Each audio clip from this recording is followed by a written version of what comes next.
सर्वांचं मी महात्मा गांधी विद्या मंदिर संचलित कला व वाणिज्य महाविद्यालयाच्या वतीनं खूप खूप स्वागत करतो। सावित्रीबाई फुले पुणे विद्यापीठाचा राष्ट्रीय सेवा योजना विभाग तथा महात्मा गांधी विद्या मंदिर संचलित कला व वाणिज्य महाविद्यालय येवला यांच्या संयुक्त विद्यमान राष्ट्रीय सेवा योजना विभागाअंतर्गत या ठिकाणी श्रमसंस्कार शिबिराचं आयोजन केलेलं आहे।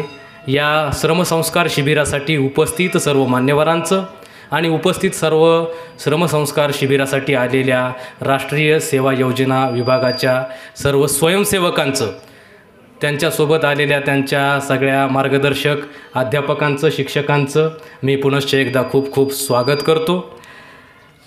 या राष्ट्रीय सेवा योजना विभागाच्या वतीनं आयोजित केलेला हा जो काही 7 दिवसीय श्रमसंस्कार शिबिराचा जो काही शिबिर आहे, त्या शिबिराचे सन्माननीय उद्घाटक, येवला पंचक्रोशीतील प्रसिद्ध उद्योजक, कला व वाणिज्य महाविद्यालय येवला या महाविद्यालयाच्या महाविद्यालयीन विकास समितीचे सन्माननीय सदस्य, ज्यांचा आमच्या महाविद्यालयाप्रती कायम स्नेह राहिलेला आहे, ज्यांचा आमच्या विद्यार्थ्यांना, आम्हा सगळ्या अध्यापक शिक्षकांना कायम प्रेम मिळालेलं आहे, सहकार्य मिळालेलं आहे, ते आदरणीय सुशील शेठ गुजराती या ठिकाणी उपस्थित झालेले आहेत। मी महाविद्यालयाच्या वतीनं, सन्माननीय प्राचार्य साहेबांच्या वतीनं आणि राष्ट्रीय सेवा योजना विभागाच्या वतीनं त्यांचं खूप खूप स्वागत करतो। या कार्यक्रमासाठी ज्यांची प्रमुख उपस्थिती लाभलेली आहे ते प्रसिद्ध वकील आणि महाविद्यालय विकास समितीचे सन्माननीय सदस्य आदरणीय ॲडव्होकेट सानप साहेब हेही मंचावर स्थानापन्न झालेले आहेत। ज्यांच्या सहकार्याने आणि ज्यांचं कायम आम्हाला या ठिकाणी जेव्हा जेव्हा कॅम्प असतो तेव्हा कायम सहकार्य लाभत असतं ते जगदंबा देवी ट्रस्ट आणि या ट्रस्टचे सन्माननीय अध्यक्ष आदरणीय श्री रावसाहेब कोटमे साहेब हेही मंचावर स्थानापन्न आहेत। मी त्यांचंही महाविद्यालयाच्या वतीनं खूप स्वागत करतो। त्यासोबतच सन्माननीय ग्रामपंचायत सदस्य तथा जगदंबा देवी संस्थानाचे विश्वस्त आदरणीय गणेश भाऊ कोटमे साहेब हेही मंचावर स्थानापन्न झालेले आहेत। त्यासोबतच जगदंबा देवी संस्थानाचे खजिनदार माननीय श्री अंबादास आसारामजी भोसले साहेब हेही मंचावर स्थानापन्न झालेले आहेत। त्यासोबतच या देवस्थानचे विश्वस्त श्री अंबादासजी लहरे साहेब हेही मंचावर स्थानापन्न झालेले आहेत। ज्यांच्या अध्यक्षतेखाली हा कार्यक्रम उद्घाटन सोहळा या ठिकाणी संपन्न होत आहे ते आमचे कुटुंब प्रमुख अर्थात कला व वाणिज्य महाविद्यालयाचे सन्माननीय प्राचार्य आदरणीय डॉक्टर भाऊसाहेब गमे सर हे मंचावर स्थानापन्न झालेले आहेत। कला व वाणिज्य महाविद्यालयाचे सन्माननीय उपप्राचार्य आदरणीय प्राध्यापक पंढरीनाथ दिसागस सर हेही मंचावर स्थानापन्न आहेत। महाविद्यालयाचे शैक्षणिक पर्यवेक्षक आदरणीय डॉक्टर रवींद्र ठाकरे सर हेही मंचावर स्थानापन्न झालेले आहेत। ज्यांच्या नेतृत्वात हा या ठिकाणचा कॅम्प आयोजित केलेला आहे ते राष्ट्रीय सेवा योजना विभागाचे प्रमुख कार्यक्रम अधिकारी आदरणीय प्राध्यापक कैलास चौधरी सर हे मंचावर स्थानापन्न आहेत। त्यांचे सहकारी आदरणीय शिंदे मॅडम, आदरणीय जावळे सर हेही मंचावर या ठिकाणी उपस्थित आहेत। महाविद्यालयातील आमचे सगळे सहकारी प्राध्यापक बंधू आणि भगिनींनो सगळ्यांचा नामोल्लेख मी आता टाळतो आणि कार्यक्रमाच्या सन्माननीय भाऊसाहेब आदमाने साहेब या ठिकाणी उपस्थित आहेत। माफ करा, त्यांचं नाव घ्यायचं या ठिकाणी आम्ही विसरलो। आदरणीय आदमाने साहेब या ठिकाणी उपस्थित आहेत, त्यांचंही मी महाविद्यालयाच्या वतीनं खूप स्वागत करतो। गावानं जे काही सहकार्य आम्हाला सातत्यानं केलेलं आहे आणि आता या कॅम्पसाठी सुद्धा करणार आहेत, त्यामुळं गावाचे आणि गावाच्या सर्व सन्माननीय पदाधिकाऱ्यांचे ग्रामस्थांचे मी धन्यवाद व्यक्त करून कार्यक्रमामध्ये पुढे जातो आहे। कुठल्याही कार्यक्रमाची सुरुवात आम्ही प्रतिमा पूजनाने करत असतो। ज्यांनी शिक्षणाची गंगोत्री येवल्यापर्यंत आणली आणि या येवला परिसराची ज्ञानाची, शिक्षणाची गरज पूर्ण केली, ते गोरगरीब, कष्टकरी, वंचित, उपेक्षितांसाठी ज्यांनी काम केलं, ज्यांनी शाळा काढल्या, महाविद्यालये काढली, कुळ कायद्याचे जनक, संयुक्त महाराष्ट्र राज्याचं चळवळीचे सन्माननीय अग्रणी नेते, महात्मा गांधी विद्या मंदिर संस्थेचे संस्थापक कर्मवीर भाऊसाहेब हिरे यांच्या प्रतिमेस पुष्प अर्पण करून अभिवादन करून आपण कार्यक्रमाला सुरुवात करणार आहोत। मी सर्व मान्यवरांना विनंती करतो की कर्मवीर भाऊसाहेब हिरे यांच्या प्रतिमेस आपण अभिवादन करावं, पुष्प अर्पण करून कार्यक्रमाला सुरुवात करावी।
धन्यवाद.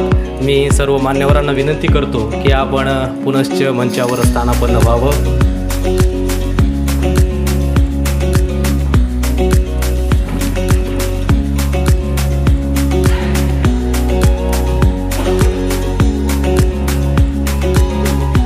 नॉट मी बट यू म्हणजे माझ्यासाठी नव्हे तर तुमच्यासाठी, माझ्यासाठी नव्हे तर समाजासाठी हे ब्रीद घेऊन राष्ट्रीय सेवा योजना विभाग देशभर काम करत असतो.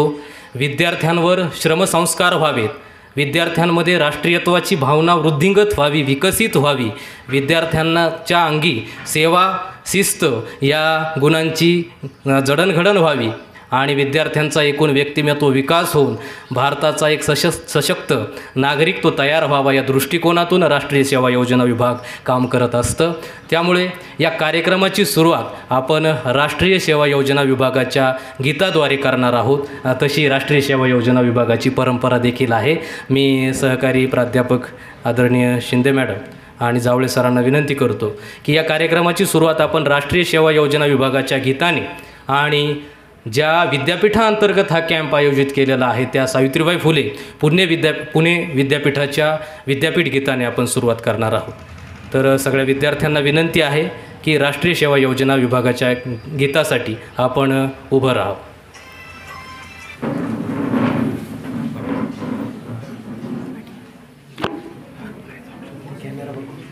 कॅमेरा थोडा इकडे घ्या, स्टँड उचलून इकडे गेला हे दिसतील. एक साथ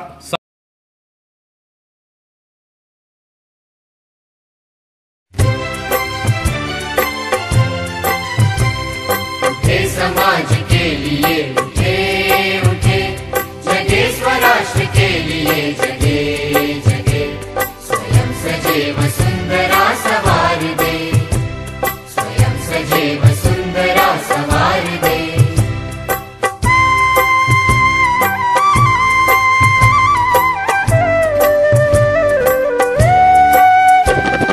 हम उठे गजब हमारे संग साथियों,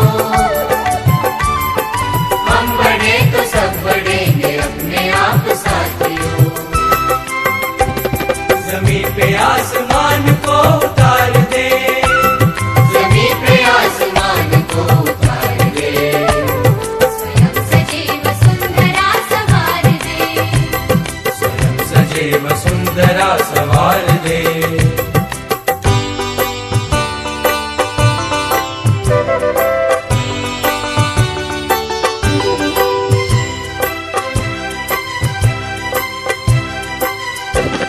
उदासियों को दूर कर खुशी को बांटते चले, गांव और शहर की दूरियों को काटते चले,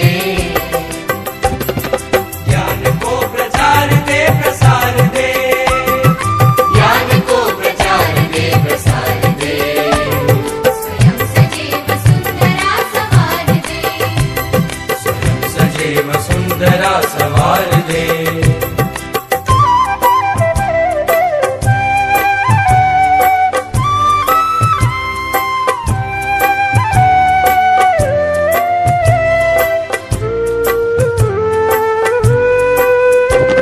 समर्थवान वृद्ध और नारियां रहे सदा, भरे भरे वनों की शान ओढ़ती रहे धरा, तरक्कियों की एक नई कतार दे, तरक्कियों की एक नई कतार दे, स्वयं सजीव सुंदरा सवार दे, स्वयं सजेव सुंदरा सवार दे.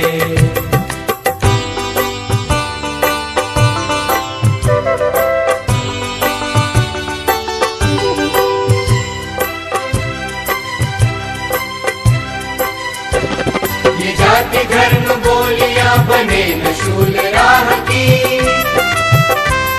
बढ़ाए बेल प्रेम की अखंडता की चाह की, सद्भावना से ये चमन निखार दे, सद्भावना से ये चमन निखार दे, स्वयं सजीव सुंदरा सवार दे, स्वयं सजेव सुंदरा सवार दे.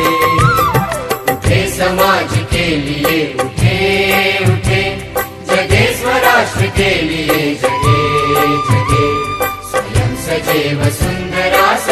सवार दे स्वयं सजीव सुंदरा सवार दे स्वयं सजीव सुंदरा सवार दे स्वयं सजीव सुंदरा सवार दे NSS क्लॅप गो.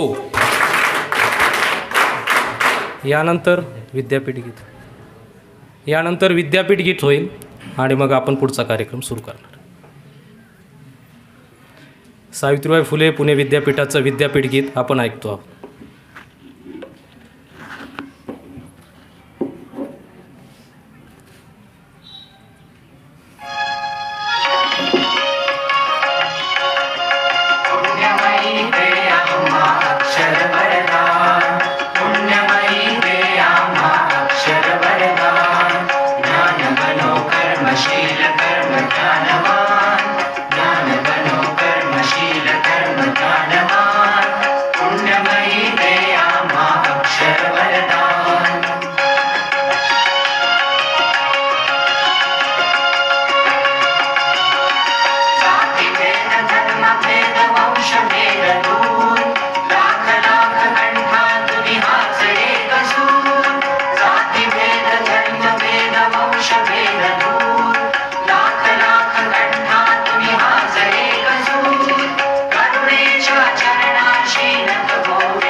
विश्राम. एक साथ बैठेंगे, बैठ जाओ. धन्यवाद. विद्यापीठ गीत असेल किंवा राष्ट्रीय सेवा योजना विभागाचं गीत असेल, या दोन्हीही गीतांमधून आपल्याला एक महत्त्वाचा संदेश मिळाला. तो महत्त्वाचा संदेश म्हणजे वसुदैव कुटुंबकम, म्हणजे जात धर्म पंथ वंश लिंग या कुठल्याही आधाराने माणसांनी माणसांसोबत भेद न करता एकोप्याने राहिलं पाहिजे, राष्ट्रीय भावनेनं या ठिकाणी राहिलं पाहिजे आणि आपलं पर्यावरण जोपासलं पाहिजे. स्वतःचा विकास करतच पर्यावरणसुद्धा जोपासलं पाहिजे, असा महत्त्वाचा संदेश या दोन्ही गीतातून आपल्याला आता मिळालेला आहे. आणि हाच आपल्या या 7 दिवसीय कॅम्पचा अर्थात शिबिराचा उद्देश आहे किंवा उद्दिष्ट आहे. त्या दृष्टिकोनातून या ठिकाणी सगळे उपक्रम आपण या ठिकाणी राबवणार आहोत. सगळ्यांचे धन्यवाद व्यक्त करून आपल्या या राष्ट्रीय सेवा योजना विभागाच्या 7 दिवसीय श्रमसंस्कार शिबिराचे उद्घाटन आणि या उद्घाटन सोहळ्यासाठी उपस्थित असणाऱ्या सर्व मान्यवरांचं स्वागत करणं हे आपलं कर्तव्य आहे. त्या दृष्टिकोनातून आपण त्या स्वागत सोहळ्याकडे आता वळतो आहोत.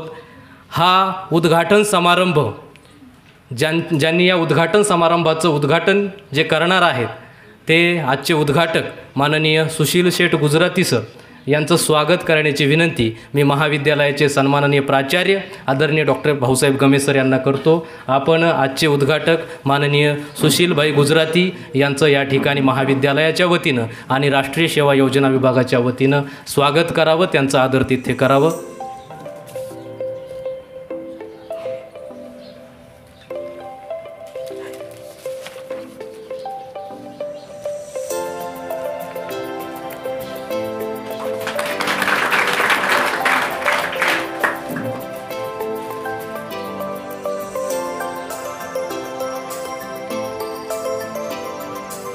धन्यवाद. यानंतर आजचे प्रमुख पाहुणे ज्यांची प्रमुख उपस्थिती या शिबिराच्या उद्घाटन सोहळ्याला लाभलेली आहे ते येवला पंचक्रोशीतील प्रसिद्ध वकील विधिज्ञ आदरणीय ॲडव्होकेट सानप साहेब यांचं स्वागत करण्याची विनंती मी उपप्राचार्य आदरणीय प्राध्यापक पंढरीनाथ दिसागत सर यांना करतो.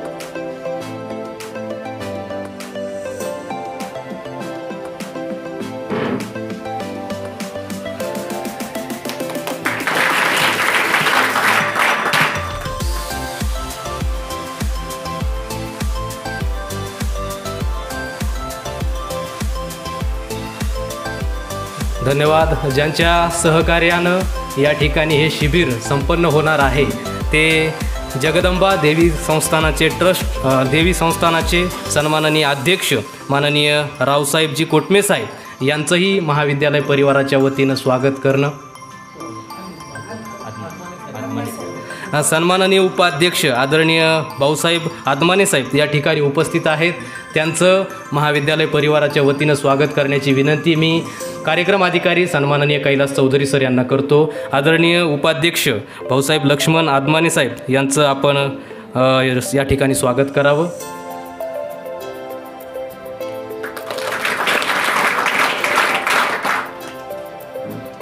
जगदंबा देवी संस्थानाचे सन्माननीय खजिनदार आदरणीय अंबादास भोसले साहेब यांचंही या ठिकाणी स्वागत होईल. मी शैक्षणिक पर्यवेक्षक आदरणीय डॉक्टर रवींद्र ठाकरे सर यांना विनंती करतो की आपण सन्माननीय भोसले साहेबांचं या ठिकाणी स्वागत करावं.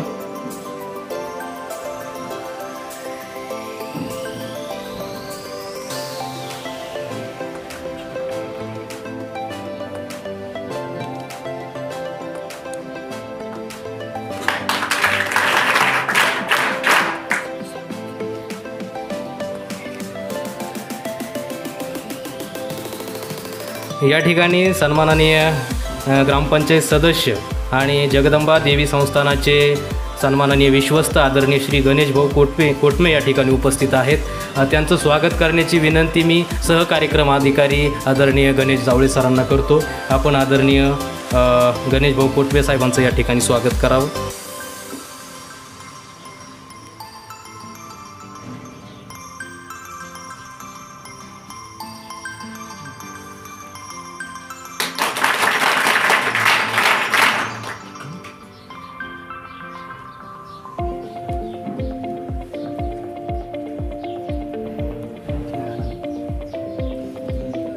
या ठिकाणी सन्माननीय जगदंबा देवी संस्थानाचे विश्वस्त श्री अंबादासजी लहरे साहेब आहेत.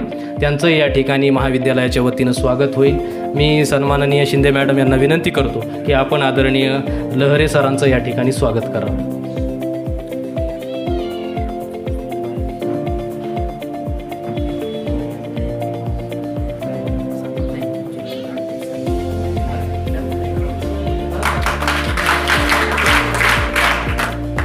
धन्यवाद. या ठिकाणी ॲडव्होकेट सानप साहेबांचे चिरंजीव तेही वकील आहेत आदरणीय स्वप्नील सानप साहेब या ठिकाणी उपस्थित आहेत. त्यांचंही महाविद्यालयाच्या वतीनं स्वागत होईल. मी उपप्राचार्य आदरणीय दिसागर सरांना विनंती करतो की आपण सानप साहेबांचं स्वागत करा.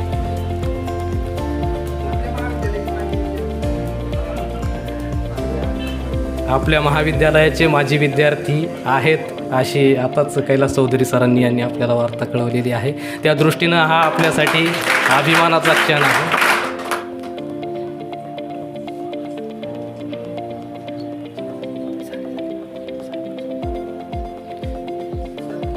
धन्यवाद.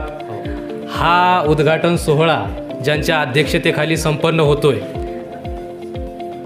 ते कला व वाणिज्य महाविद्यालयाचे सन्माननीय प्राचार्य, कारण हा राष्ट्रीय सेवा योजना विभागाचं हे शिबिर आहे आणि राष्ट्रीय सेवा योजना विभागाचे सन्माननीय कार्यक्रम अधिकारी आदरणीय सन्माननीय सुशीलभाई गुजराती साहेब या ठिकाणी आदरणीय गमे सरांचं या ठिकाणी स्वागत करताय.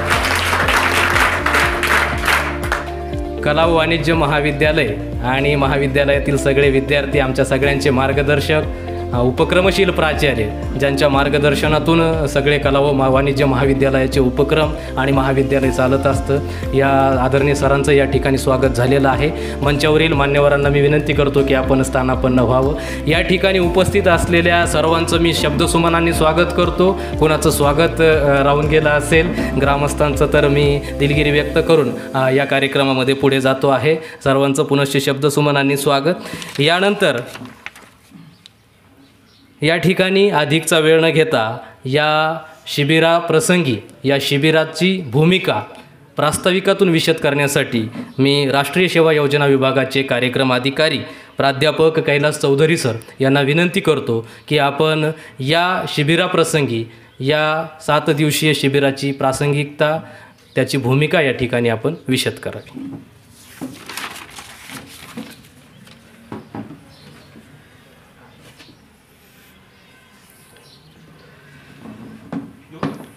सर्वप्रथम मी जगदंबा ट्रस्ट देवस्थान ग्रामपंचायत कोटमगाव गावातील सर्व ग्रामस्थ या सर्वांनी आमच्या या राष्ट्रीय सेवा योजना अंतर्गत काम करणाऱ्या स्वयंसेवकांसाठी 7 दिवसाची जी काही संधी दिली त्याबद्दल मी कला वाणिज्य महाविद्यालय येवला व महात्मा गांधी विद्या मंदिर संस्था नाशिक धन्यवाद मानतो आणि आभारही मानतो.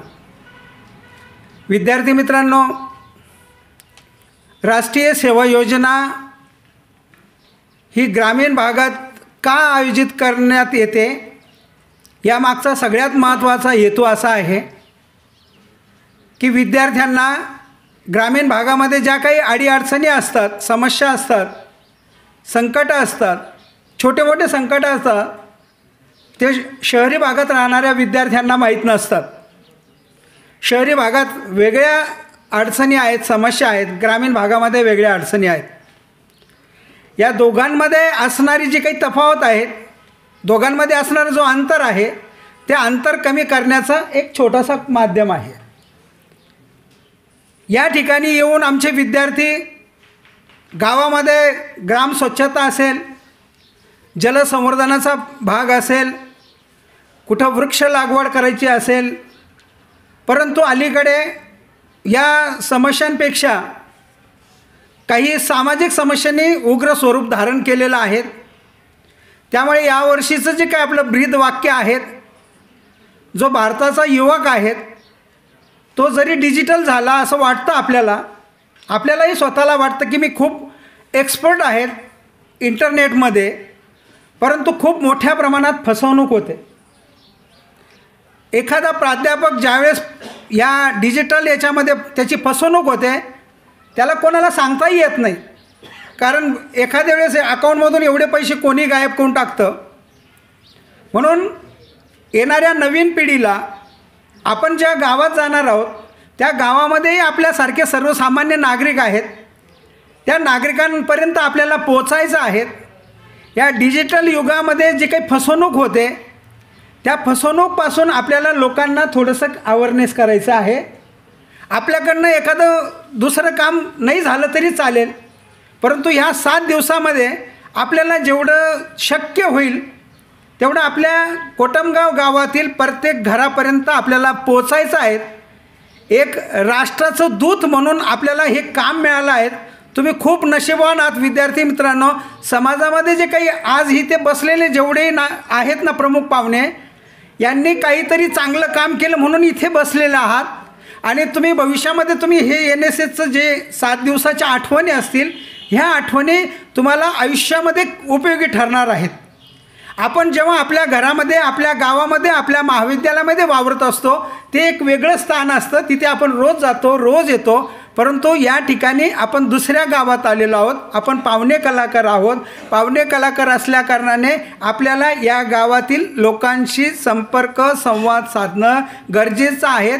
आणि जो मुख्य हेतू आहे पुणे विद्यापीठाचा किंवा आपल्या संपूर्ण भारताचा किंवा आपल्या पंतप्रधानांचा, की येणारा युवक तरी या डिजिटल युगामध्ये त्याची कमीत कमी फसवणूक व्हावी म्हणून आपण दूत म्हणून आपण या गावामध्ये 7 दिवस काम करणार आहोत.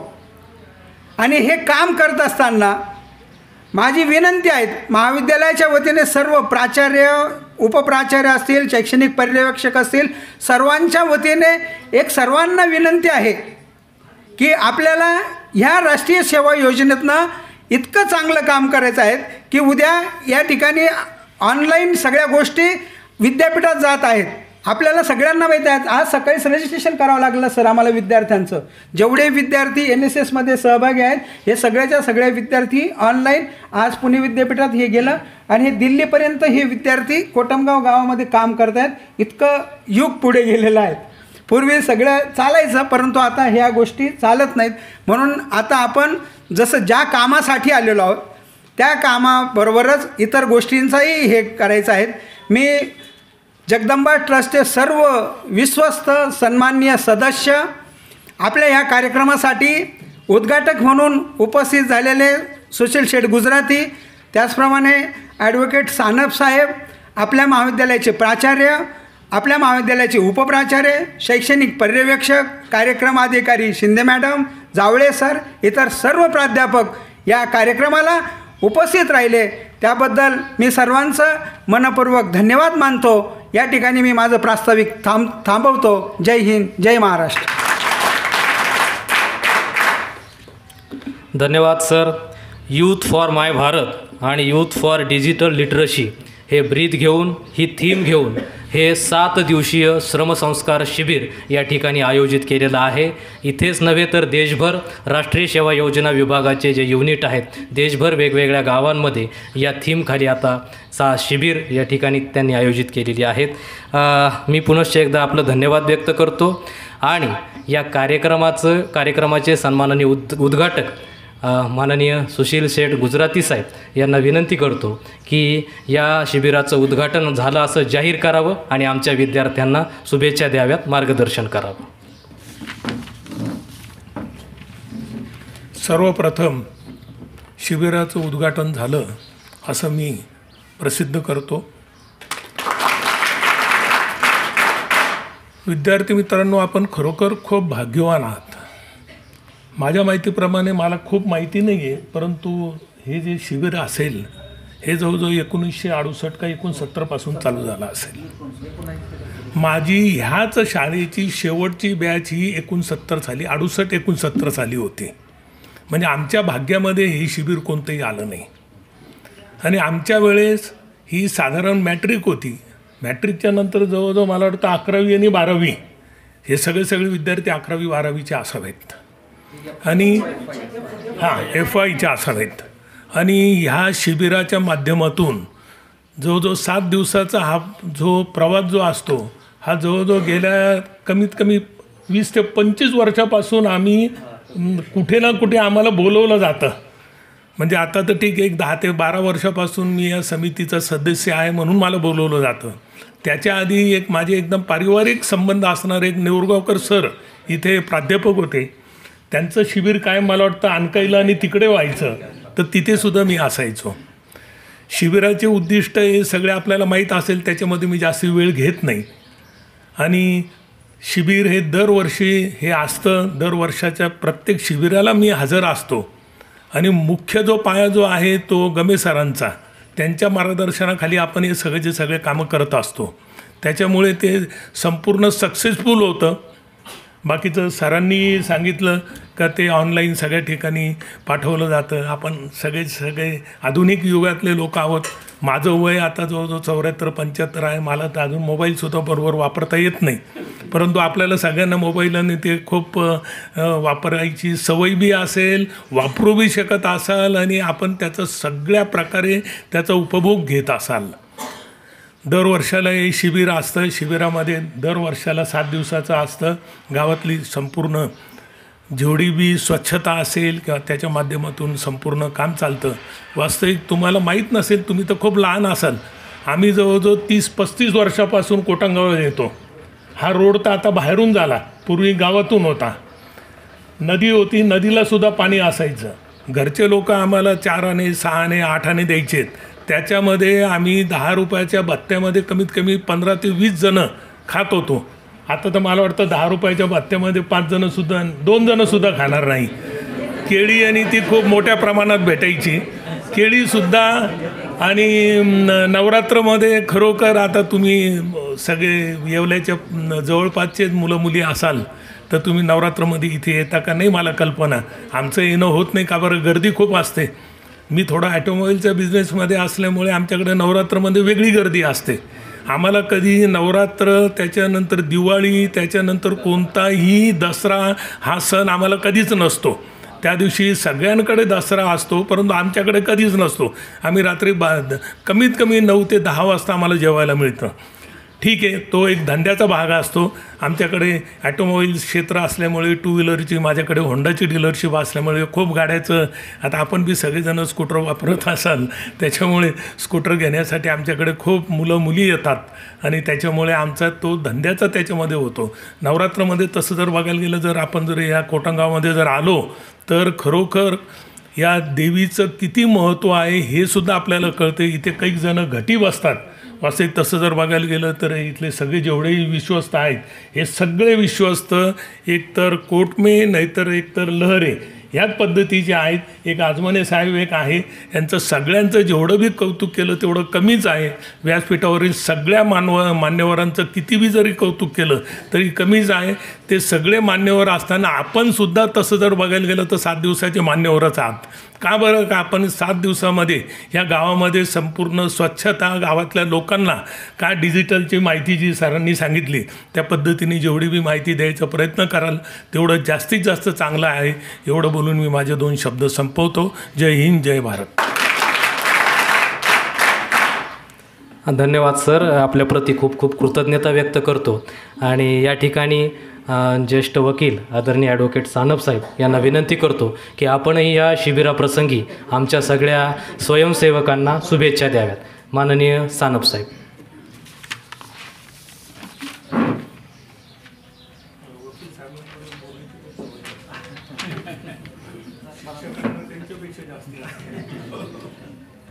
व्यासपीठावर स्थानापन्न झालेले सर्व ज्येष्ठ श्रेष्ठ मान्यवर, तसेच कॉलेजचे प्राचार्य, उपप्राचार्य आणि माझे प्राध्यापक मित्र, आणि सर्वात महत्त्वाचं आजचं कॉलेजचं वैभव असलेले माझे विद्यार्थी मित्र आणि मैत्रिणींनो, या सर्वांसमोर आज श्रम संस्कार शिबिराच्या निमित्ताने मला या शिबिरात 2 शब्द बोलण्याची संधी दिली त्याबद्दल मी सर्वांचे प्रथम आभार मानतो. आणि माझे 2 शब्द आपण शांततेत ऐकाल अशी मी आशा करतो. श्रम संस्कार 2 प्रकारचे असतात, चांगले संस्कार आणि वाईट संस्कार. संस्कार चांगले घ्यायचे की वाईट घ्यायचे हे सांगायला नको, संस्कार चांगलेच घ्यायचे. आणि संस्कार फुकट मिळवण्यापेक्षा कष्ट करा. कष्ट करण्यातून जे संस्कार होतात ते आयुष्यभर टिकतात. आज माझ्या भगिनींची मोठी संख्या पाहून आणि आपल्या विद्यार्थी मित्रांची कमी संख्या पाहून खेद वाटतो की आमच्या बहिणींना, मुलींना जाणीव दिसते त्या प्रमाणात आमच्या बंधू भावांना इतकी जाणीव नाही की काय असं वाटायला लागतं. माझ्या विद्यार्थी बहिणींनो, मुलींनो, मला जाणीव आहे की सर्व एवढ्यातच राहतात असं नाही. कोणी खेड्यावरून येतं, खेड्यावरही लांब वस्ती असते, तिथून बस मिळते नाही मिळते, काहीला बसची सोय नसते, काहीला सायकलवर यावं लागतं, काहींची परिस्थिती घरची चांगली नसते. आणि मी का सांगतो तर त्या परिस्थितीतून मी गेलेलो आहे. मी या कॉलेजचा माजी विद्यार्थी आहे आणि साधारणतः 70 साली प्राध्यापक प्राचार्य खंडार साहेब पहिले प्रिन्सिपल असताना मी नगर सूलपासून 2-3 किलोमीटरवर माझी वस्ती नांदगाव रस्त्याला, आणि तिथून मोडक्या सायकलवर यायचो. नवी सायकल का नाही, घरच्यांनाच पाय चप्पल नाही तर मला नवी सायकल कुठून घेणार. आणि मी सर्वांचे घरच्यांच्या आवड मारतो की मला त्यांनी सायकलवर का होत नाही शिकायला येवल्याला पाठवलं. सायकलवर यायचं, रस्त्यात सायकल पंक्चर व्हायची, पायदल नावाची चीज असते ती नसायची, ब्रेक नसायचं. तरी मी या कॉलेजला प्रथम वर्ष पूर्ण केलं आणि जिद्दीने शिकलो. माझ्या पुढं हा एक हेतू असायचा का जो तुमच्या पुढे असायला पाहिजे, का शेती खूप पीक भारी दिसतं, खूप उत्पन्न चांगलं दिसतं, विकायला गेलं खर्चही फेडत नाही. सोसायटीचं कर्ज काढलेलं असतं, त्या कर्जाच्या जप्त्या येतात. जर त्या कर्जाच्या जप्त्या आल्या आणि जर तिकडं प्रपंच चालवायचीच पंचायत झाली तर तुम्हाला आम्हाला शिकवायला पाठवणार कोण. त्याकरता श्रम करा, श्रमातून धडा घ्या. आज तुम्ही भगिनी, आज कुटुंबातल्या मुली आहात, पुढं तुम्ही भविष्यात स्वतःच्या पायावर उभं राहण्याचा प्रयत्न करा. आणि एवढे करून चांगल्या नोकरीला लागल्यानंतर, चांगलं उत्पन्न तुम्हाला मिळायला लागल्यानंतर कुटुंबाला विसरू नका, माहेरच्या विसरू नका आणि सासरच्या पण विसरू नका. एवढंच नाही तर तुम्ही शिकत असताना जे तुमच्या मैत्रिणी मित्र जे गरीब आहे त्यांनाही मदत करण्याचा प्रयत्न करा. 7 दिवस तुमच्या आनंदात समाधानात जावो, तुम्हाला चांगलं आरोग्य लाभो आणि एकमेकाशी तुम्ही एकत्र राहून खेळीमेळीचं वातावरण निर्माण करावं आणि समाजात आदर्श निर्माण कसा होईल असे संस्कार आपल्या जवळच्या माणसांना देण्याचा प्रयत्न करावा. या शिबिरास माझ्या सर्व मित्रांच्या वतीने, सर्व अध्यक्षाच्या वतीने मी तुम्हाला शुभेच्छा देतो. तुमचं श्रमसंस्कार शिबिर आनंदात सुखी समाधानात जावं अशी अपेक्षा करून मी माझे 2 शब्द संपवतो.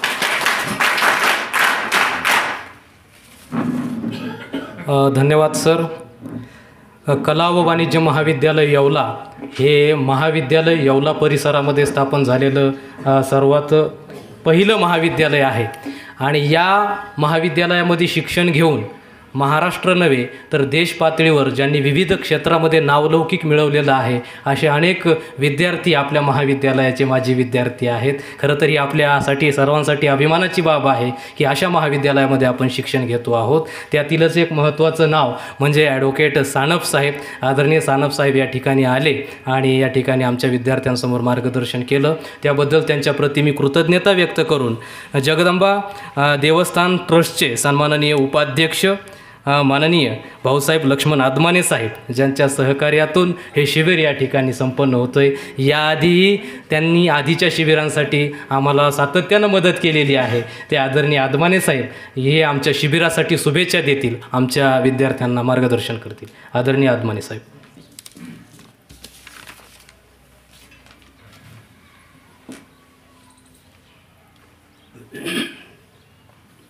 आजच्या कार्यक्रमाचे उद्घाटक या येवल्याचे वैभव, एक प्रसिद्ध उद्योगपती आदरणीय सुशीलभाई गुजराती, तसेच ज्येष्ठ विधितज्ञ ॲडव्होकेट सानप साहेब, प्राचार्य गमे सर,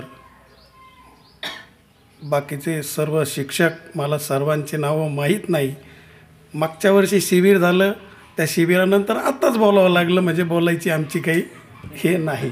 तरी पण सर्व आदरणीय व्यासपीठ, माझ्या ट्रस्टचे सर्व पदाधिकारी, माझे सहकारी, विश्वस्त, आमचे खजिनदार, सचिव सगळे आणि विद्यार्थी मित्र हो. सानप सरांनी, वकील साहेबांनी सांगितलं, सगळ्यात जी संख्या असेल तर आपल्या सावित्रीबाई लेकींची आहे. खूप खूप धन्यवाद तुम्हाला. आणि आपण का मागं राहतो. आजच 50% झालं मग तर देशाचे प्राईम मिनिस्टर 100% होतील. चला असो, चांगली गोष्ट आहे, आनंद आहे. आणि ह्या शिबिराचे जे उद्दिष्ट आहे ते आपण 7 दिवसात निश्चित पूर्ण करावं. सरांनी सांगितलं ग्रामीण भागामध्ये कशा अडचणी असतात, खरोखर अडचणी आहे ते समजून सांगणं तुमचं काम आहे. आणि आपले उद्योगपती त्यांनी तर सांगितलं ते माझी विद्यार्थी आहे, मी पण माझी विद्यार्थी आहे ह्या शाळेचा, ह्या विद्यालयाचा. आणि ह्या मोबाईलच्या बाबतीत जे सांगितलं ते म्हणे मला नीट अजून ऑपरेट करता येत नाही एवढे मोठे उद्योगपती असून. त्याचं कारण असं आहे, हा डिजिटल जमाना आहे. ते तर म्हणतात मला तर काहीच समजत नाही, फक्त आलं आणि गेलं एवढंच समजतं. बरं ठीक आहे, तुम्ही आप समजून सांगा काय असतं त्याच्यामध्ये. हा एक भाग. ग्रामीण भागातले संस्कार, ग्रामीण भागातलं रोजचं दैनंदिन जीवन अतिशय तुम्ही जवळून बघा, त्याचा अभ्यास करा. आणि लोक खरोखर खूप प्रेमळ असतात. आज बी जर एखादा प्रसंग आला बरं का सेठजी, ग्रामीण भागामध्ये एखाद्या ठिकाणी दुःख झालं, एखाद्याचं निधन झालं, आज बी ग्रामीण भागामध्ये त्या कुटुंबामध्ये 10 दिवस त्यांना स्वयंपाक करू देत नाही. एवढा मोठा आदर्श आजही ग्रामीण भागामध्ये पाहायला भेटतो. आणि यात्रेची आठवण दुसरी आमच्या गुजराती साहेबांनी सांगितली का ती जे वेगळं लाईफ होतं का ते आम्ही 1 रुपयात 10 रुपयात 5 रुपयात सगळं आम्ही हे करायचो, नारंदीला पाणी असायचं, बरोबर ही वस्तुस्थिती आहे. आणि आता 10 रुपयाचा सेठजी 10 रुपयाचा तर भत्ता देणारच नाही कोणी, आता खूप झालं. चला असो, तुम्ही भाग्यवान पुण्यवान आहात, या नगरीमध्ये तुम्ही आलात त्याबद्दल या देवस्थान ट्रस्टच्या वतीनं तुमचं सगळ्यांचं आभार मानतो, स्वागत करतो. तुम्हाला काही अडीअडचण आली तर आम्ही जगदंबा देवस्थान तुमच्याबरोबर भक्कम आहे. आणि दुसरी अशी गोष्ट का ज्या नगरीमध्ये आपण आला ती जगदंबा माता महाकाली, महालक्ष्मी, महासरस्वती ह्या तिन्हीचे रूप आहे. महाकाली म्हणजे रक्षण करणारी आहे, महाकाली रक्षण करणारी आहे, महालक्ष्मी वित्त देणारी आहे आणि महासरस्वती शिक्षण देणारी आहे. हा तिन्हीचा संगम इथं आहे. आपण याचा फायदा जरूर घ्या. सकाळी लवकर देवदर्शन करा, आपलं जे काही उद्दिष्ट दिलेलं आहे ते पूर्ण करा. तुम्हाला सर्व आमचं सहकार्य राहील. तुमचं सगळ्यांचं भरभराटीचं आयुष्य याच्यापुढं तुम्हाला मार्गे लागो, मोठे अधिकारी व्हा, IAS IPS काय सगळे व्हा. फक्त आपले संस्कार जपा बाबा, एवढी विनंती करतो. आपल्या वडिलांना, आपल्या आईवडिलांना खाली मान घालावं लागणार नाही असं आपल्याकडून चुकून होता कामा नाही, एवढी विनंती करतो. आणि आपल्या बापाची, आपल्या आईवडिलांची जाण ठेवा. बस एवढं बोलून मी माझे धन्यवाद सर. आजवर झालेले जे काही शिबिर आहेत त्या प्रत्येक शिबिराला जगदंबा देवी संस्थान ट्रस्टने सातत्यानं मदत केलेली आहे. आणि याही शिबिरासाठी जे काही अडचणी येईल त्या अडचणीमध्ये आम्ही तुमच्या पाठीशी उभं राहणार आहोत अशा पद्धतीनं आदरणीय सरांनी आम्हाला आश्वासित केलेलं आहे. आईवडिलांचे संस्कार जपा, आईवडिलांचं नाव खाली पडू देऊ नका, अशा पद्धतीचा एक मोलाचा वडिलत्वाचा उपदेश आदरणीय सरांनी केलेला आहे. मी आमच्या सर्व स्वयंसेवकांच्या वतीनं तुम्हाला आश्वासित करतो सर, आमचे हे सगळे विद्यार्थी तुमचा हा संदेश मनाच्या कोपऱ्यामध्ये साठवून ठेवतील, आयुष्यभर साठवून ठेवतील आणि पुढं जातील असं मी तुम्हाला आश्वासित करतो आणि कार्यक्रमामध्ये पुढं जातो. यानंतर आमच्या या शिबिराला शुभेच्छा देण्यासाठी माननीय मी अंबादास भोसले साहेब खजिनदार आहेत देवस्थानांचे, मी भोसले साहेबांना विनंती करतो की आमच्या विद्यार्थ्यांना आयुष्यात पुढं जाण्यासाठी तुमच्या अनुभवाचा खजिना तुमच्या मार्गदर्शनातून या ठिकाणी सांगावा अशी मी आपणास विनंती करतो.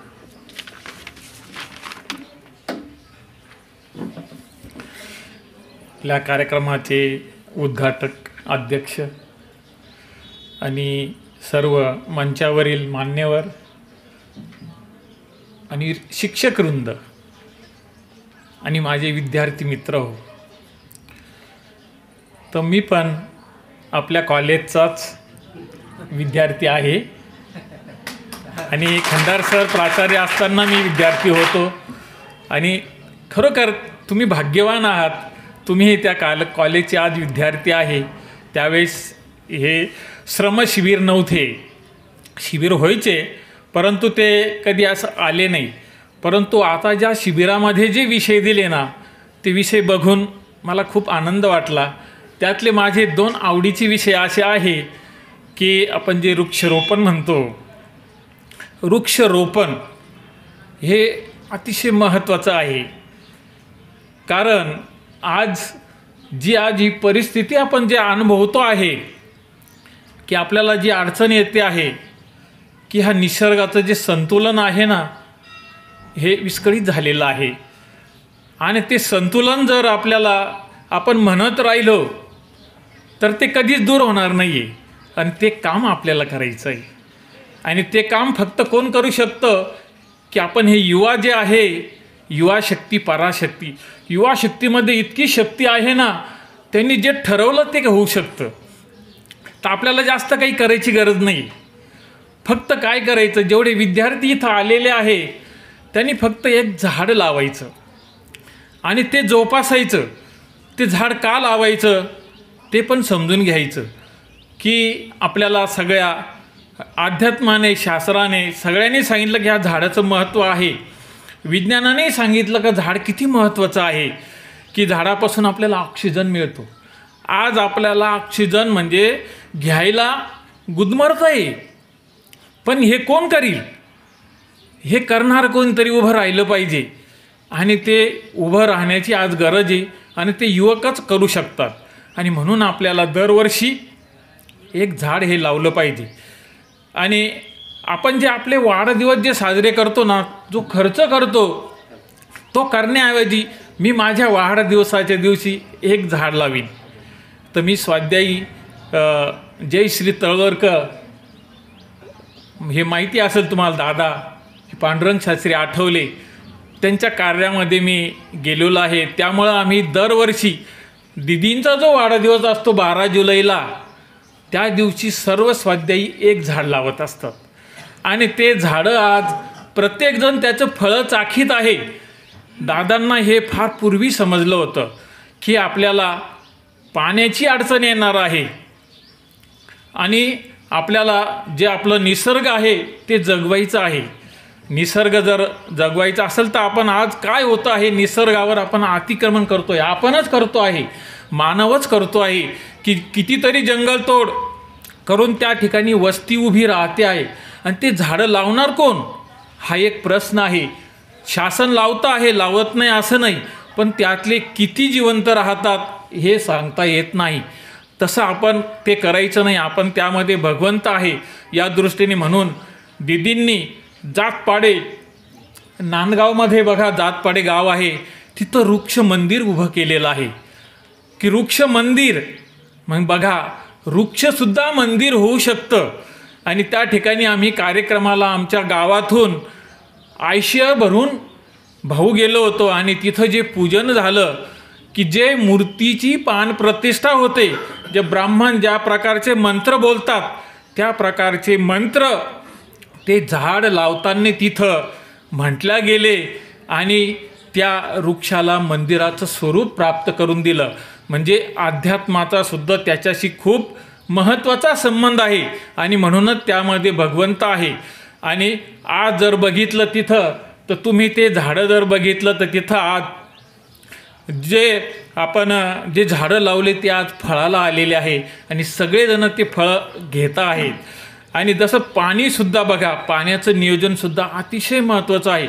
आज आपल्याला थोडं पाणी मुबलक की त्याचं महत्त्व वाटत नाही, परंतु दादांनी त्यावेळेसच सांगितलं की जर आपल्याकडं कोणी पाहुणा आला असेल तर त्याला पाणी देताना पूर्वी बघा तांबे आणि फुलपात्र दिलं जायचं की जेणेकरून ते पाणी वाया जाणार नाही याची दक्षता घेतली जायची. आज आपण काय करतो, तांब्या भरून दिला किंवा ग्लास भरून दिला, आपण फक्त एक घोट पितो आणि ते उष्ट झालेलं पाणी फेकून देतो.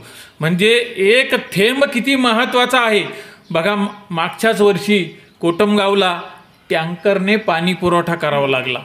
म्हणजे पाण्याचं महत्त्व हे अतिशय गरजेचं आहे. पाण्याची काटकसर आपल्याला याद्वारे सवय लावायची आहे. आपण घरी गेल्यानंतर की आपल्याकडे जे पाहुणे येतील त्यांना या पद्धतीने पाणी देण्याचा प्रयत्न करायचा की जे फुलपात्र दिलं की त्याला जेवढं गरज येतो त्यात ओतून पाणी घेऊ शकतो. म्हणजे पाणी हे वाचलं जाईल आणि जे आपल्याला ज्याची आज कमतरता भागते त्याच्यावर आपण काहीतरी उपाय करू शकू. म्हणजे झाडं लावणं जसं आपलं निसर्गाचं संतुलन आपण साधणार आहे, त्यात अध्यात्म पण आहे, त्यात भगवंत आहे आणि त्या दृष्टीने जर आपण त्याला जर नमस्कार करून जर पाणी घातलं तर ते खरोखर त्यात भगवंतही आपल्याला पाहायला मिळतो आणि आपल्याला ते आपल्याकडून एक म्हणजे श्रमदान पण आपल्याकडून होतं. आणि अशा प्रकारचा संदेश बोलण्यासारखं खूप आहे, परंतु आता वेळेच्या अभावीनुसार की तुम्ही निदान ह्या 2 गोष्टी घरी गेल्यानंतर आपण करण्याचा प्रयत्न करू की एक झाड लावण्याचा प्रयत्न करू. आपल्या वाढदिवसाला इतर खर्च करण्यापेक्षा एक झाड लावू आणि पाण्याची बचत करू की जेणेकरून आपल्याला पुढच्या पिढीला पाणी विकत घ्यावा लागायला नको. का जे भगवंताने दिलेलं आहे आणि ह्या भूमातेने आपल्याला ते दिलेलं आहे, तिची कृतज्ञ म्हणून आपण काय करू शकतो का? काही देतो का त्या भूमातेला? आज तिच्याकडून घेतोच हे, पण तिला देण्याचं एक माध्यम म्हणजे शोषखड्डा आहे. जर दादांनी इतके प्रयोग दिले ना, तर निर्मल नीर दिला, शोषखड्डा दिला, विहिरी रिचार्जिंग दिलं, चेक डॅम दिले की हे सगळे पाणी जे साठवण्याचे मार्ग सांगितले. आणि या भूमातेला तर आपण काहीच देऊ शकत नाही, हे तिथंच आहे, तीच पाऊस पाडणार आहे. पावसाच्या रूपाने भूमातेला जेव्हा तिला जर आपण एक शोषखड्डा जर केला, ज्याच्याकडं साधं बाथरूम असेल आणि त्याचं पाणी असं उघड्यावर जर जात असेल, तर ते पाणी जर या भूमातेला दिलं ना, तर निदान तिचे होत ओले होतील. पण बघा भूमातेचा नियम असा आहे, तिला जर 1 लिटर पाणी दिलं तर ती आपल्याला 10 लिटर परत देते. हा भूमातेचा गुणधर्म आहे. तुम्ही जे सोर्स आपण विहिरी म्हणतो, जी विहिरी रिचार्जिंग करणं म्हणजे तिथे पावसाचं वाया जाणारं पाणी सोडणं किंवा बोरचं वाया जाणारं पाणी सोडणं म्हणजे रिचार्जिंग करणं. ते जर आपल्याजवळ जर बोर असेल तर आपण ते सुद्धा करू शकतो. आपल्या शेतावरचं पाणी जे वाया जाणारं आहे ते आपण ह्या भूमातेचे ओट ओले करण्यासाठी वापरू शकतो. त्यातून आपल्याला अध्यात्मही एक भक्ती होऊ शकते आणि एक दोन्ही कामं होऊ शकतात. का आपली तहान आणि आपलं पाणी जर खारं असेल, पावसाचं पाणी जर त्यात सोडलं तर ते बोर गोड पाण्याचं होऊ शकतं. हे अनुभव आम्ही घेतलेले आहे आणि अशा प्रकारे आपल्याला ह्या 2 जर गोष्टी आपण जर केल्या तर खरंच आपलं जीवन सुखमय होणार आहे. आणि आपण तरुण आहोत, आपल्याला हे करायचं आहे, केवळ ऐकायचं नाही आहे, कोणी येऊन करणारा नाही आहे. हे आपण इथं आलो आहे आणि भगवंताने आपल्याला हा जो मानव जन्म दिला आहे हा त्यासाठीच दिला आहे. जास्तीत जास्त आपल्याला ते काम करता येईल, त्यातून आपलाही जीवन विकास होणार आहे. आणि एवढं मी हे जे 2 शब्द आहे हे सांगितले तुम्हाला, ते तुम्ही शांततेने ऐकले. आणि असं हे आपल्याला भगवंताचंही काम करायचं आहे, आपलाही जीवन विकास त्यातून व्हायचा आहे. आणि असं आपलं हे शिबिर ह्या 7 दिवसानंतर यशस्वी हो आणि तुम्ही इथून काहीतरी घेऊन जाओ, हीच सदिच्छा जगदंबेच्या चरणी अर्पण करतो आणि माझे 2 शब्द संपवतो. धन्यवाद सर, तुमच्याप्रती खूप खूप कृतज्ञता. खरं तर हा उद्घाटन सोहळा औपचारिक न राहता कौटुंबिक झालेला आहे, घरगुती झालेला आहे. त्याचं कारण असं आहे, समोर बसलेले सगळे कला व वाणिज्य महाविद्यालयाचे विद्यमान विद्यार्थी आहेत आणि मंचावर बसलेले बहुतांशी पाहुणे हे आपल्या महाविद्यालयाचे माजी विद्यार्थी आहेत. आपण एकाच घरातले सगळे सदस्य असल्यामुळं हा एक कौटुंबिक सोहळा हा औपचारिक न राहता अनौपचारिक सोहळा या ठिकाणी झालेला आहे. तुम्हा विद्यार्थ्यांना आपल्या सगळ्यांना अभिमान वाटावं असं काम या मान्यवरांचं आहे. हे सगळे मान्यवर या ठिकाणी उपस्थित राहिले त्याबद्दल त्यांच्याप्रती कृतज्ञता व्यक्त करतो. आणि या कार्यक्रमाचा अध्यक्षीय समारोप करण्याची विनंती कला व वाणिज्य महाविद्यालयाचे सन्माननीय प्राचार्य, आपल्या सगळ्यांचे मार्गदर्शक आदरणीय डॉक्टर भाऊसाहेब गमे सर यांना करतो की आपण अध्यक्षीय समारोप करावा. धन्यवाद सर. आज आपल्या महाविद्यालयाच्या राष्ट्रीय सेवा योजनेच्या शिबिराचं उद्घाटन संपन्न झालेलं आहे. हे उद्घाटन करण्यासाठी आपल्यामध्ये उपस्थित आमचे मार्गदर्शक आणि आपल्या महाविद्यालय विकास समितीचे सदस्य, ज्यांचं आपल्या महाविद्यालयावरती अतोनात प्रेम आहे, ते आदरणीय सुशीलभाई गुजराती, आपल्या महाविद्यालय विकास समितीचे सदस्य आणि माझ्यावर कुटुंबावर अविरत प्रेम करणारे आदरणीय ॲडव्होकेट सुरेशजी सानप साहेब, माझे दुसरे स्नेही आदरणीय कोटमे साहेब, अजून एक स्नेही लहरे साहेब, त्याचबरोबर या ट्रस्टचे उपाध्यक्ष आणि स्नेही, या ट्रस्टला ज्याला आपण काय म्हणतो एक शिस्तबद्ध आकार देणारे आणि प्रगतीच्या पथावरती घेऊन जाणारे आदरणीय भाऊसाहेब आदमाने सर, त्याचबरोबर आपल्या महाविद्यालयाचे उपप्राचार्य, पर्यवेक्षक, कार्यक्रमाधिकारी चौधरी सर, माझे अतिशय जुने 30 वर्षापासूनचे मित्र आहे, त्याचबरोबर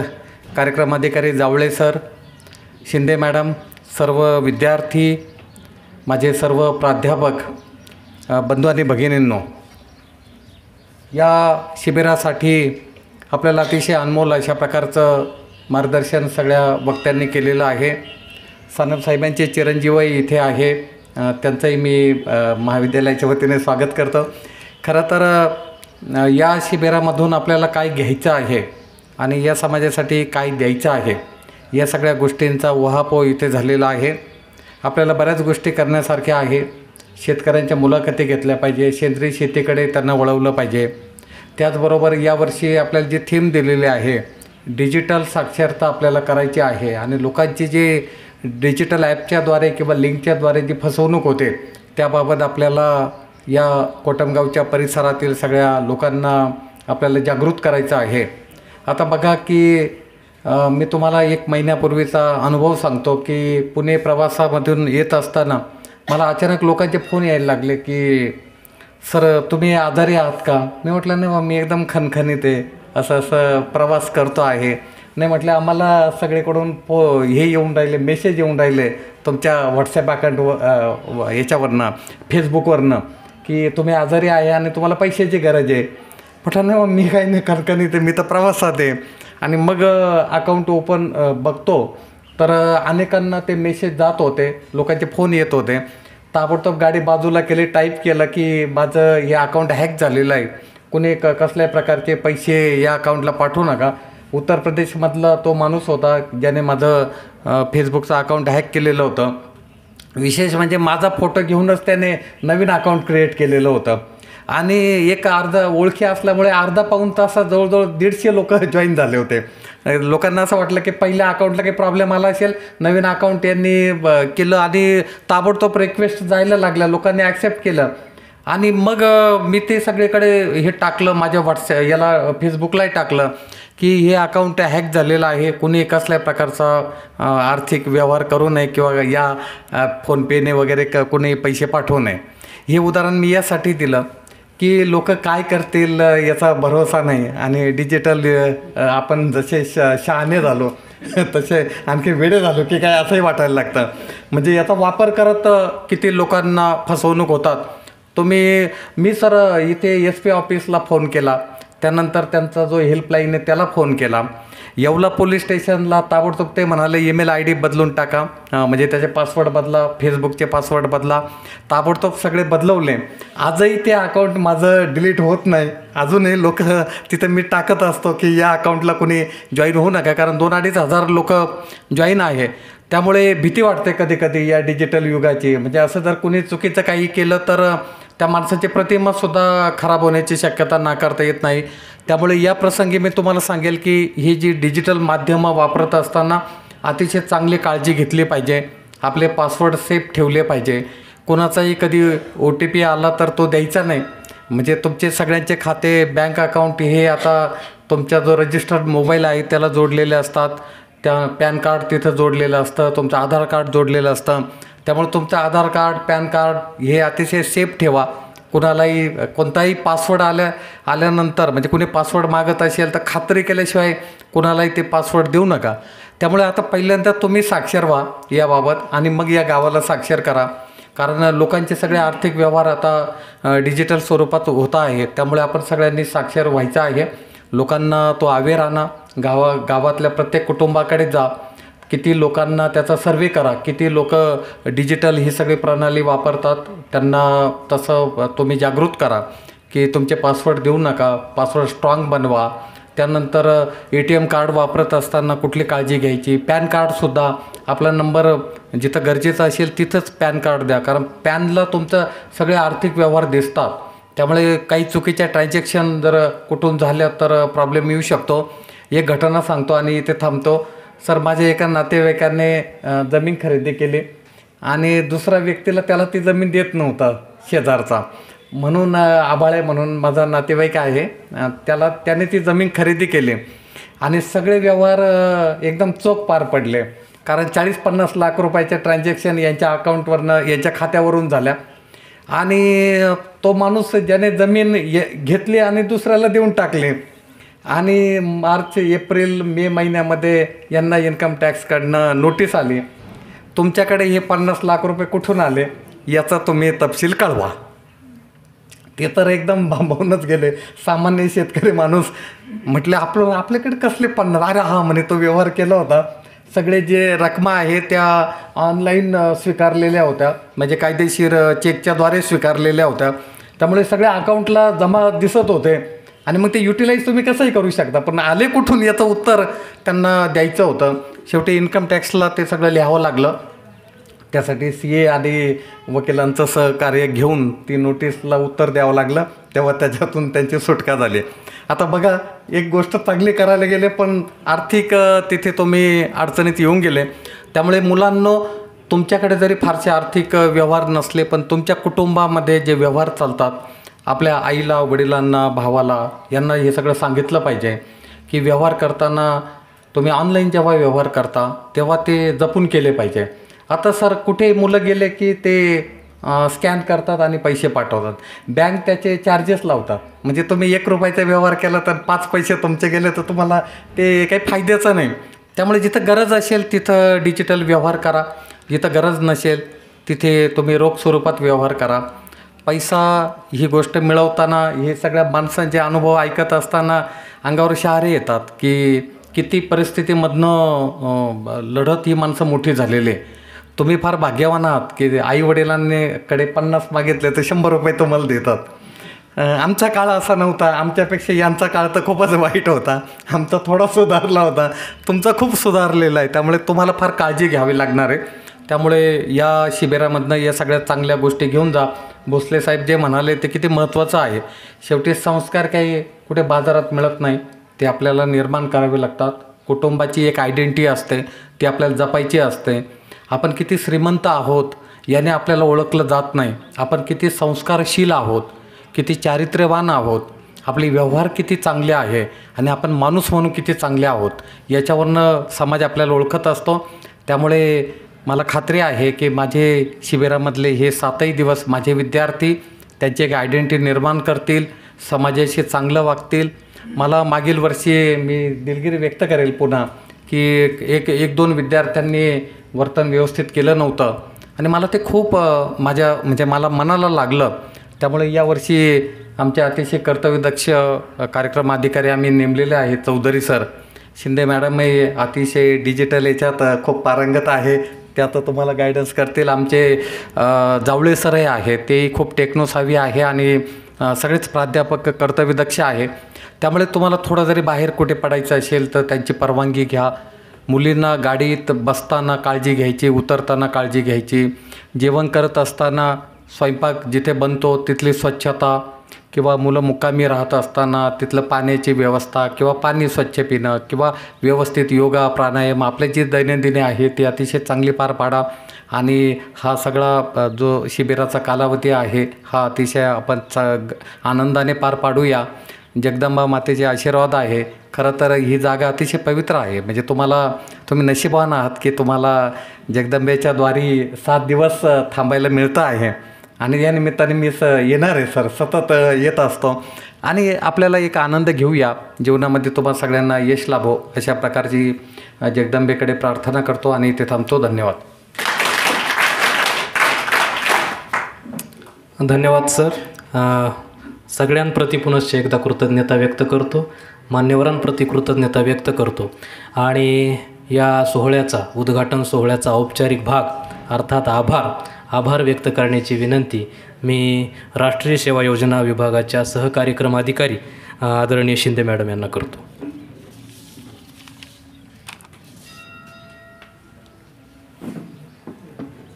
धन्यवाद सर. खरं तर वाव्हळ सरांनी म्हटलं की आता हा औपचारिक कार्यक्रम न राहता कौटुंबिक झालेला आहे, पण तरीसुद्धा मान्यवर असल्यामुळे आपल्याला त्यांचे आभार मानणं, ते त्यांच्या खूप दगदगीच्या शेड्यूलमधून वेळ काढून आपल्याकडे आलेले आहेत, त्यामुळे हा भाग मला करणं क्रमप्राप्तच आहे. मी सर्वप्रथम आपल्या महाविद्यालयावर सर्वस्वी नेहमीच प्रेम करणारे आपल्या येवल्या परिसरातील प्रसिद्ध उद्योगपती आणि आपल्या महाविद्यालय विकास समितीचे सन्माननीय सदस्य माननीय सुशीलभाई गुजराती सर यांचे मनपूर्वक आभार मानते. त्यांनी या कार्यक्रमाला येऊन आपल्या कार्यक्रमाचा उद्घाटनाचा भाग पार पाडला, त्याबद्दल मी खूप खूप कृतज्ञता व्यक्त करते सर. यानंतर मी आपल्या येवला शहरातील प्रसिद्ध विधिज्ञ ॲडव्होकेट सानप सर यांचेही खूप खूप मनपूर्वक आभार मानते. त्यांनी त्यांच्या तब्येतीचे आपण बघतोय तब्येत त्यांची कोणत्या परिस्थितीत ते इथे आलेले आहेत, तरीसुद्धा आपल्या महाविद्यालयावर त्यांचं प्रचंड प्रेम आहे. नेहमीच ते आपल्याकडे मार्गदर्शनासाठी येत असतात आणि स्नेहामुळे ते आपल्याला नेहमीच मार्गदर्शन करत असतात. आज ते अशा परिस्थितीतसुद्धा आपल्याला मार्गदर्शन करण्यासाठी इथे उपस्थित राहिले, त्याबद्दल मी त्यांचे खूप खूप मनपूर्वक आभार मानते. यानंतर या जगदंबा देवस्थान ट्रस्टचे आदरणीय उपाध्यक्ष आदमाने साहेब यांचंसुद्धा मनपूर्वक आभार मानते आणि खूप छान पद्धतीने त्यांनीसुद्धा आपल्याला मार्गदर्शन केलं, त्याबद्दल खूप खूप कृतज्ञता व्यक्त करते. त्यानंतर या जगदंबा देवस्थान ट्रस्टचे खजिनदार भोसले साहेब यांनीसुद्धा खूप छान पद्धतीने आपल्याला अध्यात्माच्या माध्यमातून समाजकारण कसं करता येऊ शकतं याबद्दल माहिती दिली, मार्गदर्शन केलं, त्याबद्दल त्यांचेही मनपूर्वक आभार. जगदंबा देवस्थान ट्रस्टचे सन्माननीय विश्वस्त आणि ग्रामपंचायतचे सन्माननीय सदस्य गणेशभाऊ कोटमेसुद्धा या कार्यक्रमासाठी आवर्जून उपस्थित राहिले. खरं तर सर कोटमे सर, गणेशभाऊ तुम्हाला मी सांगेन की इकडे संख्या वाढली, इकडे पण वाढायला हवी, अशा ताईंना आणायला पाहिजे होतं तुम्ही आज. खूप खूप आभार. पुढे घेऊन या भेटीसाठी. हो हो.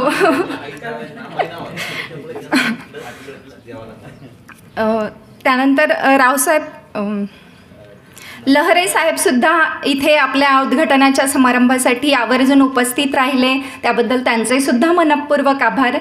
त्यानंतर कार्यक्रमाचे सन्माननीय अध्यक्ष आपल्या महाविद्यालयाचे प्रयोगशील प्राचार्य साहेब गमे सर यांचेही खूप मनपूर्वक आभार मानते. ते नेहमीच आपल्याला मार्गदर्शन करत असतात आणि त्यांची तीच तळमळ असते की आपण चांगल्या पद्धतीने सगळ्या ठिकाणी कसं प्रतिनिधित्व करू महाविद्यालयाचं आणि महाविद्यालयातले विद्यार्थी कसे चांगल्या पदावर जाऊन पोहोचतील, चांगलं त्यांचं व्यक्तिमत्व घडेल, म्हणून मी सरांचेही खूप मनपूर्वक आभार मानते सर.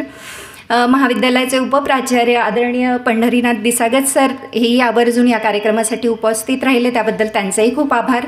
महाविद्यालयाचे शैक्षणिक पर्यवेक्षक आदरणीय ठाकरे सर हेही उपस्थित राहिले आणि कार्यक्रमाच्या नियोजनामध्ये आम्हाला खूप सारी त्यांची मदत झाली, त्याबद्दल त्यांचेही खूप खूप आभार.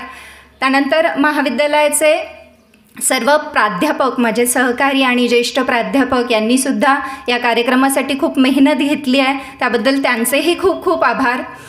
राष्ट्रीय सेवा योजनेचे कार्यक्रम अधिकारी आदरणीय चौधरी सर यांचेही खूप खूप आभार. जावळे सर आणि वाव्हळ सरांनी खूप मोठा भाग या कार्यक्रमाचा पार पाडला आहे, सूत्रसंचालनाचा, त्याबद्दल त्यांचेही खूप खूप आभार आणि अपेक्षा सर. आणि सगळ्यात महत्त्वाचं, आपले सगळे विद्यार्थी, तुम्ही राष्ट्रीय सेवा योजनेचे स्वयंसेवक, एक वेगळं पद किंवा पदनाम तुम्हाला मिळालेलं आहे आणि तुम्ही चांगलं व्यक्तिमत्व तुमचं स्वतःचं घडवून घेण्यासाठी इथे सगळ्या मान्यवरांचं मार्गदर्शन ऐकण्यासाठी आवर्जून इथे उपस्थित राहिलात, शांतपणे सगळं ऐकून घेतलं, त्याबद्दल तुमचेही खूप खूप आभार.